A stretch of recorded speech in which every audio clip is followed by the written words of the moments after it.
Od západných hradieb centra Levoče je výhľad na túto horu, nazývanú Mariánska, a vidíme teraz tento záber, kedy akcia rôznych omší je v plnom prúde a tá horná lúka, tak tá býva po iné roky naplnená ľuďmi. Sú tam 10 000 ľudí. Dnes však počasie praje tomu, aby ľudia boli znechutení, nemali chuť ísť na toto miesto. Takže vidíme, že nie je tam veľký počet ľudí.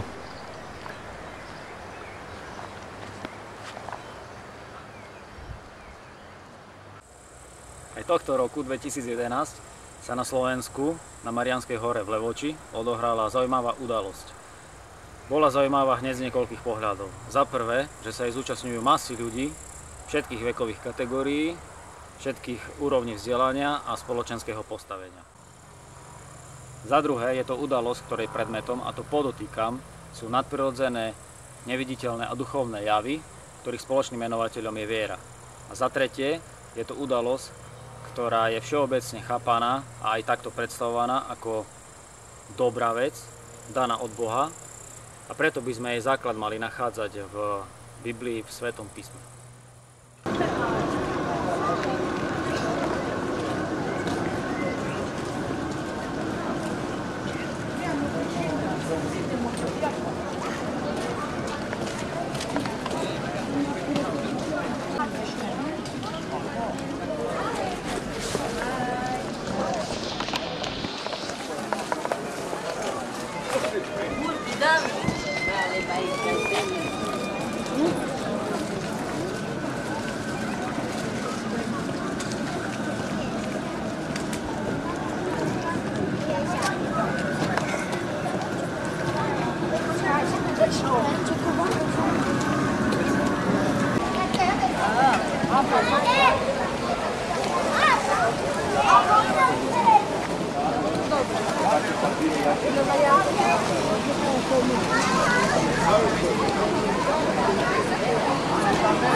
Určitou zaujímavosťou, tak to sú tie zbrane. Predpokladám, že len hračky.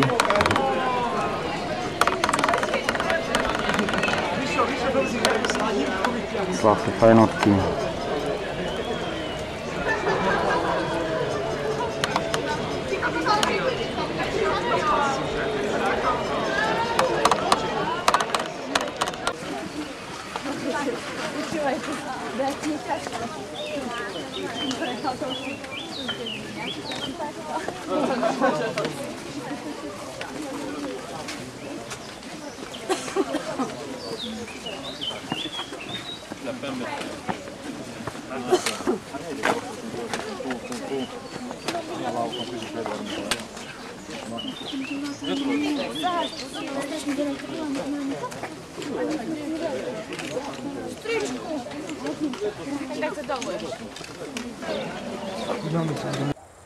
Na webovej stránke Rímskokatolícka cirkev farnosť Levoča sa uvádza, že korene mariánskeho kultu na Mariánskej hore v Levoči siahajú do 13.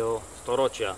V roku 1247 tu bola postavená prvá kaplnka, najpravdepodobnejšie ako vyjadrenie vďaky Matke Božej za záchranu mnohých životov pri vpáde Tatárov do Levoče. V roku 1311 prišli do Levoče františkáni minoriti, ktorí zaviedli sviatok navštívenia Panny Márie. A na záver tohto historického prehľadu na tejto stránke nachádzame opis, že v roku 1995 bola na Mariánskej hore najväčšia púť, a to za účasti pápeža Jana Pavla II. spolu s ktorým sa okolo Matky Božej vynulo 650 000 naradostených putníkov.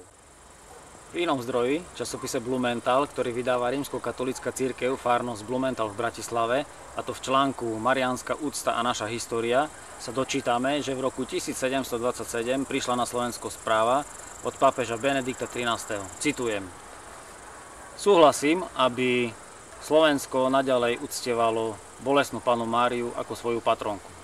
V roku 1966 pápež Pavol VI vyhlásil 7 bolestnú Pannu Máriu za patronku Slovenska. Týmito historickými faktami chcem poukázať na to, že mariánsky kult a uctievanie Panny Márie je súčasťou rímskokatolického vierovyznania, čo je aj všeobecne známe.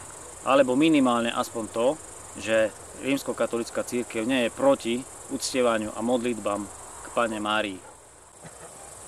Preto chcem uviesť niekoľko jednoduchých a už pomerne známych myšlienok, ktoré poukazujú na rozpor medzi duchovnou praxou uctievania Panny Márie a Bibliou, Božím slovom, Svätým písmom, ktoré práve že by malo byť tým vodítkom a základom pre prax kresťanov. Takže budem používať Sväté písmo, ktoré vydal Slovenský ústav svätého Cyrila a Metoda v Ríme 1995. Imprimátur monsignor Rudolf Balaš, predseda Konferencie biskupov Slovenska, a monsignor Dominik Hrušovský, generálny tajomník Konferencie biskupov Slovenska.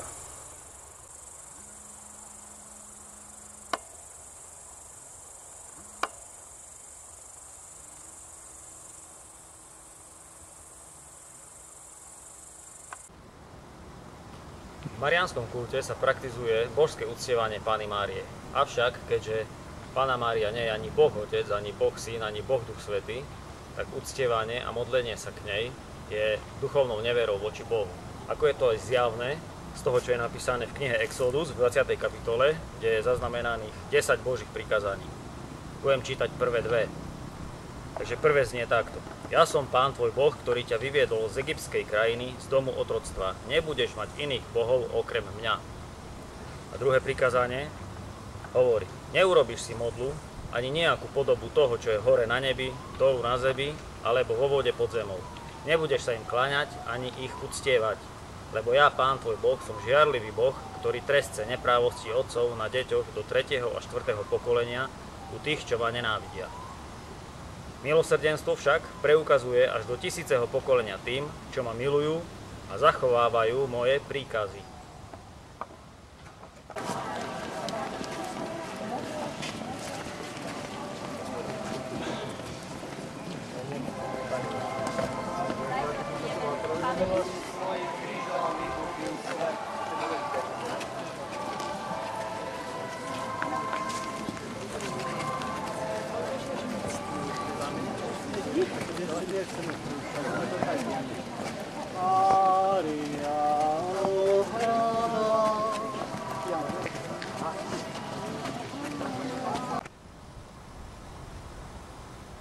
A tieto slova potvrdzuje aj sám Pán Ježiš, o čom sa dočítame v Matúšovom evanjeliu v 4. kapitole, kde je opísané, ako diabol pokúša Ježiša na púšti.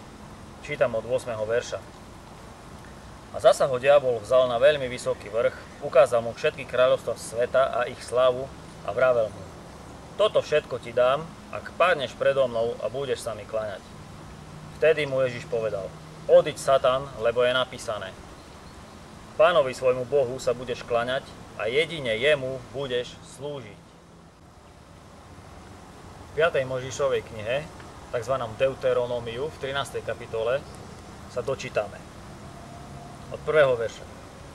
Čo vám prikazujem, to zachovávajte a robte. Nič k tomu nepridáš a nič nevynecháš. Keby povstal v tvojom strede prorok alebo snár a dal by ti nejaké znamenie alebo zázrak, a to znamenie či zázrak, ktoré predpovedal, by sa aj vyplnili, ale pritom by ti povedal: poďme za inými bohmi, ktorých ty nepoznáš, a slúžme im, nedáš nič na slova takého proroka a snára, lebo Pán, váš Boh, bude vás chcieť vyskúšať, aby sa zvedelo, či naozaj milujete Pána svojho Boha z celého srdca a z celej svojej duše. Pána svojho Boha nasledujte, jeho sa bojte a jeho príkazy zachovávajte. Jeho počúvajte, jemu slúžte a k nemu sa viňte.